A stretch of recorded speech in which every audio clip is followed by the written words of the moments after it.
৪৫ বা ৫০ পার হলেই কি শরীর দুর্বল হয়ে যাবে, পুরুষত্ব কমে যাবে, এনার্জি শেষ? না, এটা সম্পূর্ণ ভুল ধারণা। আজ আমি তোমাকে এমন একটা সহজ অভ্যেস বলবো, সেকেন্ড করলে তোমার শরীরে এমন পরিবর্তন আনতে পারে যেটা প্রতিদিন মাত্র 60 যা অনেক দামি ওষুধও পারে না।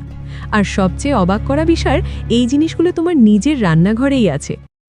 একটু ভাবো, 50-এর পর অনেকেই লক্ষ্য করে এর অভাব, মন ভালো থাকে, সকালে উঠে ফ্রেশ লাগে না, সারাদিন এনার্জি ভালো থাকে না, আত্মবিশ্বাস কমে যায়। অনেকে ভাবে এটাই তো স্বাভাবিক, কিন্তু আসল সত্যটা হলো বয়স না, লাইফস্টাইলই এই সমস্যার কারণ। সলিউশন কি? মাত্র 60 সেকেন্ড ভালোভাবে চিবিয়ে খাওয়ার অভ্যেস তোমার শরীরে নাইট্রিক অক্সাইড বাড়ায়, রক্ত চলাচল উন্নত করে, হরমোন ব্যালেন্সে সাহায্য করে। এখান থেকেই আসে এনার্জি, আত্মবিশ্বাস ও প্রাণশক্তি। নাম্বার 1 উপাদান হলো রসুন।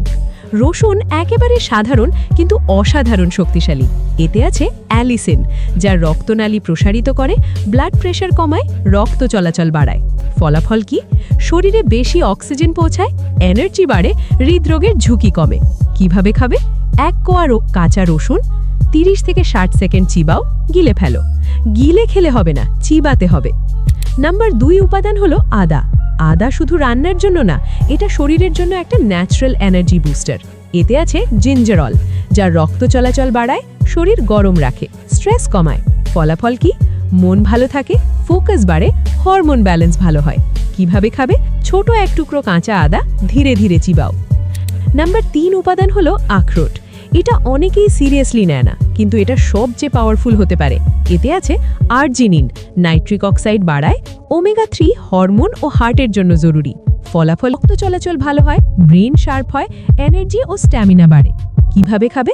দিনে 4-5টা আখরোট 60 সেকেন্ড সময় নিয়ে চিবাও। ডেইলি প্ল্যান, সহজ রুটিন। তুমি চাইলে সকালে রসুন, বিকালে আদা, রাতে আখরোট, অথবা প্রতিদিন একটা করে বেছে নাও। গুরুত্বপূর্ণ টিপস: তাড়াহুড়ো করে খেও না, নিয়মিত খাও, কমপক্ষে 7 থেকে 14 দিন। পানি, ঘুম, হালকা ব্যায়াম যোগ করো। শেষ কথা, বয়স মানে দুর্বলতা না, সঠিক অভ্যেস না থাকাই আসল সমস্যা। মাত্র 60 সেকেন্ড সময় নিয়ে এই 3টে প্রাকৃতিক উপাদান ব্যবহার করো, তোমার শরীর নিজেই পরিবর্তন দেখাবে। কমেন্টে লিখো তোমার বয়স কত আর তুমি কোনটা দিয়ে শুরু করবে, রসুন, আদা না আখরোট। ভিডিওটা ভালো লাগলে লাইক দাও, আর এমন আরও টিপস পেতে সাবস্ক্রাইব করো।